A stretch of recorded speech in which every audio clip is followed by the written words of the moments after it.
Assalamualaikum warahmatullahi wabarakatuh. Baiklah, di sini saya Vivi Nur Sofyanti akan menjelaskan tentang masa pendudukan Jepang di Indonesia. Selamat menyaksikan. Nah, teman-teman, di sini saya akan menjelaskan tentang masa pendudukan Jepang di Indonesia. Latar belakang Jepang menguasai Indonesia karena adanya modernisasi Jepang. Awalnya, Jepang menganut sistem isolasi yang menutup diri dari pengaruh bangsa-bangsa di luarnya. Namun pada tahun 1854, Komodor Matthew Perry dari Amerika Serikat berhasil meyakinkan penguasa Jepang ketika itu untuk menyetujui perjanjian Shimoda. Jepang kemudian menjadi negara terbuka dan pelabuhan-pelabuhan di Jepang telah dibuka untuk perdagangan internasional. Perkembangan Jepang semakin terarah setelah diadakan restorasi Meiji.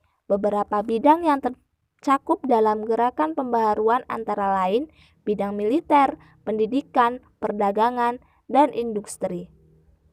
Faktor yang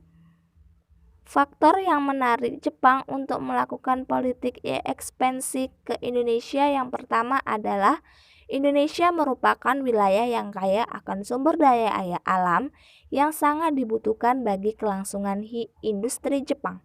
Yang kedua, Indonesia memiliki jumlah penduduk yang sangat banyak sehingga sangat potensial bagi Jepang untuk memasarkan hasil produksi dari industrinya. Yang ketiga, Jepang keinginan untuk menggantikan pengaruh dan dominasi negara-negara barat seperti Eropa. Masuknya Jepang ke Indonesia, adanya Jepang berhasil menghancurkan Pearl Harbor, terus kemudian mengerahkan pasukannya ke selatan di sekitar El Pasifik.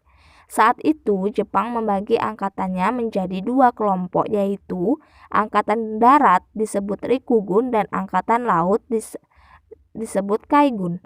Angkatan Darat atau Rikugun bergerak dari Indonesia Cina untuk rebut Malaysia, Singapura, Pulau Luzon atau Filipina, Myanmar, dan Sumatera dipimpin oleh Jenderal Yamashita. Dia merupakan operasi penyerangan disebut Operasi Gurita, lalu berhasil menghancurkan kapal Inggris yaitu Prince of Wales dan Repulse. Lalu Angkatan Laut Jepang atau Kaigun bergerak dari Pulau Hawaii, lalu ke Mindanao atau Filipina, terus Kalimantan, Sulawesi, Ambon, dan Papua.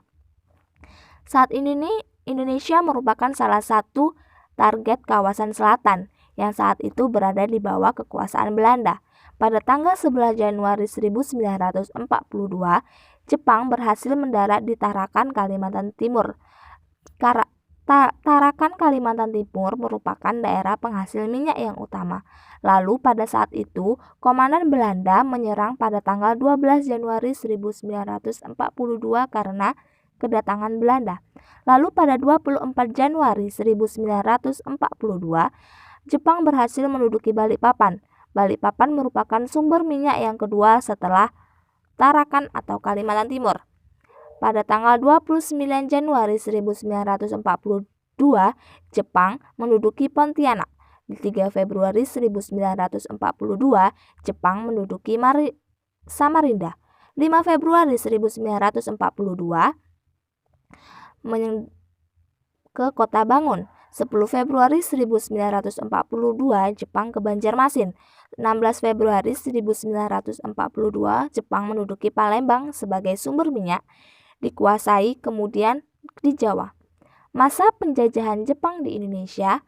Awal kekuasaan Jepang di Indonesia ditandai dengan penyerahan tanpa syarat tentara Belanda kepada Jepang pada tanggal 8 Maret 1942 di Kalijati, Subang, Jawa Barat. Dari pihak Belanda diwakilkan oleh Panglima Militer Letnan Jenderal Harter Porten dan Gubernur Jenderal Hindia Belanda Carja van Tarkenburg Staukower yang kemudian diserahkan kepada militer Jepang yang diwakilkan oleh Letnan Jenderal Hitoshi Imamura. Pada saat masuknya penjajahan Jepang di Indonesia, Indonesia dibagi menjadi beberapa wilayah, yaitu daerah Jawa dan Madura dengan pusatnya Batavia berada di kawasan kekuasaan Rikugun. Daerah Sumatera dan Semenanjung Tanah Melayu dengan pusatnya Singapura berada di bawah kekuasaan Rikugun. Daerah Sumatera dipisahkan pada tahun 1943 tapi masih berada di bawah kekuasaan Rikugun. Daerah Kalimantan, Sulawesi, Nusa Tenggara, Maluku, Irian berada di bawah kekuasaan Kaigun. Organisasi politik atau sipil bentukan Jepang ada beberapa, yaitu yang pertama Gerakan 3A. Yang terkenal Gerakan 3A adalah semboyannya, yaitu Nippon Cahaya Asia, Nippon Pelindung Asia, dan Nippon Pemimpin Asia. Lalu ada Putera, Pusat Tenaga Rakyat. Lalu ada Jawa Hokkaikai, Himpunan Kebaktian Jawa, Chuo Sang-in. Lalu ada Majelis Islam A'la Indonesia atau MIAI. Lalu organisasi-organisasi militer bentukan Jepang yaitu ada Seinendan atau Barisan Pemuda, Barisan Pelajar atau Gokutai, Kujinkai atau Barisan Wanita, Barisan Pembantu Polisi atau Keibodan, Barisan Pembantu Prajurit Jepang atau Heiho, Jibakutai atau Barisan Berani Mati, pembentukan Barisan Semi Militer Khusus Direktur dari golongan Islam dengan nama Hizbullah atau Tentara Allah, Pasukan Pembela Tanah Air atau PETA. Kebijakan ekonomi pada masa penjajahan Jepang menerapkan sistem ekonomi perang dan sistem autarki atau memenuhi kebutuhan daerah sendiri dan menunjang kegiatan perang. Karena itu, kegiatan ekonomi diarahkan untuk kepentingan perang sehingga sumber potensi daya alam dan bahan mentah serta manusia digunakan untuk industri pendukung mesin perang. Lalu kebijakan bidang sosial. Kebijakan militer Jepang di Indonesia melakukan eksploitasi tenaga manusia dengan program Kinrohoshi atau kerja bakti melalui panitia pengarahan tenaga kerja atau Romo Kyokai yang ada dalam Kinrohoshi. Penduduk desa atau laki-laki dikerahkan untuk membangun instalasi-instalasi militer dan pertahanan Jepang. Akhir kekuasaan Jepang pada akhir 1944, posisi Jepang semakin terjepit akibat kekalahan-kekalahan yang dialami dalam setiap medan pertempuran melawan sekutu. Perdana Menteri Koiso mengeluarkan janji kemerdekaan pada tanggal 7 September 1944 dalam sidang parlemen Jepang di Tokyo. Sebagai bukti dan tindak lanjut janji tersebut, pada tanggal 1 Maret 1945, Letnan Jenderal Kumakichi Harada atau pemimpin militer di Jawa mengumumkan bahwa dibentuknya Dokuritsu Jumbik Chosakai atau Badan Penyelidik Usaha-Usaha Persiapan Kemerdekaan Indonesia atau BPUPKI dengan Ketua Dr. KRT Rajiman Widyo Diningrat. BPUPKI ternyata tidak bertahan lama. Dalam perkembangan berikutnya, BPUPKI dibubarkan lalu digantikan dengan Dokuritsu Jumbi Inkai atau Panitia Persiapan Kemerdekaan Indonesia atau PPKI.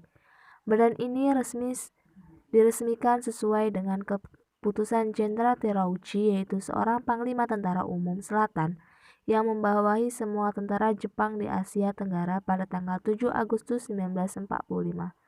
Setelah mendengar berita penyerahan tanpa syarat Jepang terhadap sekutu pada tanggal 15 Agustus 1945, kemerdekaan yang dicita-citakan oleh bangsa Indonesia terwujud bukan atas nama PPKI, melainkan atas nama bangsa Indonesia itu sendiri. Itulah tadi hasil dari penjelasan saya.